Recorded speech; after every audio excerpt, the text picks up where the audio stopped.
زه دلته خواته کینم چې د امیر خاموش غږیږي، متقي غلی غږیږي، غږ نه پورته کوي. بل وزیر مثلا دغه خلیفه دین محمد سار ماښامې دعاګانې ورته کولې، ولې دې تجاوز ته تجاوز نه وایي؟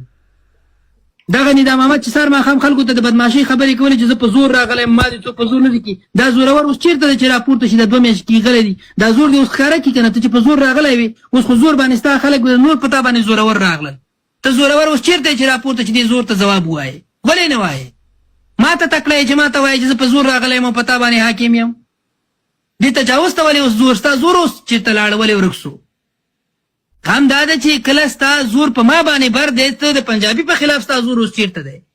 خو که ستا اسلامي حاکمیت خو برید یې پې کړی، په اسلامي حاکمیت یې کړی، که بېګناه انسانانو باندې کړی په بېګناه یې کړی، که زیاتی او تجاوز یې کړی تجاوز یې کړی. وروره هر نوی چې ورته تاو راتاو کې دا ظلم یې په تا دا په دې ملک باندې روان دی، د دې په خلاف ته ولې نه راپورته کېږي؟ ولې غږ نه کوې؟ ته د شر فساد په خلاف راپورته کېږي، ملک ولا پلانه یوه خبره کوي دا فساد خپروي او اسلامي نظام تضعیفوي، هغه رانیسي زندان ته اچوي.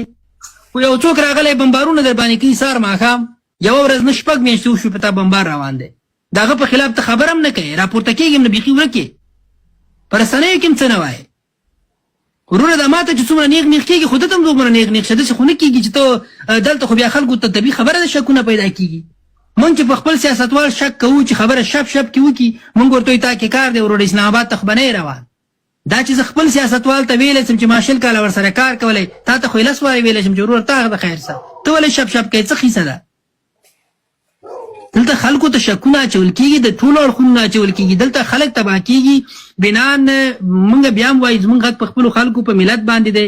وروره دا د شناختي کارتیان، دا د شناختي کارت والا چې کورونه یې هلته دي، دا ستا دفاع نشي کولی، دا ستا د دفاع جوګه نه دي، دا به تصفیه کوې د دې ملک نه. په ټولو اړخونو کې څوک چې د پاکستان تجاوز ته تجاوز وایي هغه به متحد کېږي. دا له منځه دا منافقین، دغه جاسوسان، د ایزای په پیرول چې کوم خلک دي چې کورني مجبوریتونه لري، فامیلونه یې ورسره یرغمال شوي دي، د هغوی سره په دا فعلا په افغانستان کې دا کوم ځایونه ویشتل کېږي، دغه څنګه امکان لري چې د دومره نفوذیانو په منځ کې چې ستا په اداره کې موجود دي، ته دا جنګ څنګه ګټې چې دا تصفیه نه کړې؟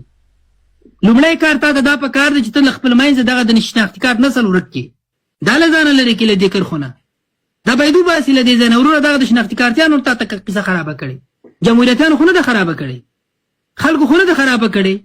دا دومره محرم معلومات محرم شیان دا څوک لیک کوي؟ دلته خو ډېرې خبرې دي، ډېر سوالونه دي چې خلکو ته پیدا کېږي. وروره خاین باید وپېژندل شي، هغه ستا په صف کې دی که د بل چا په صف کې دی که د بل چا په صف کې دی، د هر چا په صف کې چې پاکستان سره تړلی سړی دی او په دې خلکو دغه تجاوز په یو نه توجیه کوي، د دې ټولو سره باید یو نوی چلند وشي، حساب باید وشي او یوه سره هم باید ګزاره ونه شي. دا نه کېږي چې خپل خلک رانه ساتي، ما ته وایي چې نه خیر د دې کې مسلات نشته. وروره موږ د خپلو خاینانو په خلاف هم ولاړ یو، بل به د نورو خاینانو په خلاف هم درېږي او یوازینی څوک چې پاتې کېږي هغه سړی به پاتې کېږي چې هغه افغاني په دې خپلو خلکو درېږي، دې تجاوز ته تجاوز وایي، دفاع ته جوګه د دفاع وایي او بس دا خپل حق بولي چې خپل خلک وژغوري. خلاص. فدا صاحب مهرباني.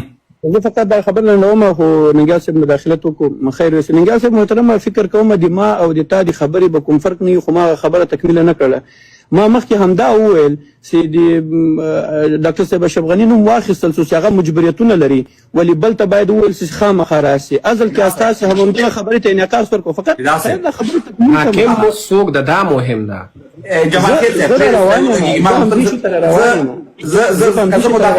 صاحب فقط ما ته یو دقیقه وخت راکړئ، زیات وخت نه نیسم. 10 دقیقې درکوم، ته کاملا وخت لرې. زه غواړم تا ته ځینې خبرې درکړم خو بل څوک حق نه لري تا ته مداخله وکړي. صحیح ده؟ مهرباني. ډاکټر صاحب غني صاحب هغه خو اوس پردي ملک کې ده، پردي واک. زه راځم په همدې خبرو راځم، پوهېږم انشاءالله. نو خبرو راشه په داسې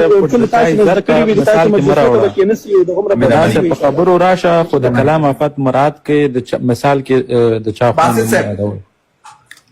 زه فکر کوم کاش که دا جواب مې تا درکړی وای، خو زه بیا هم د جبار خیل خوشحال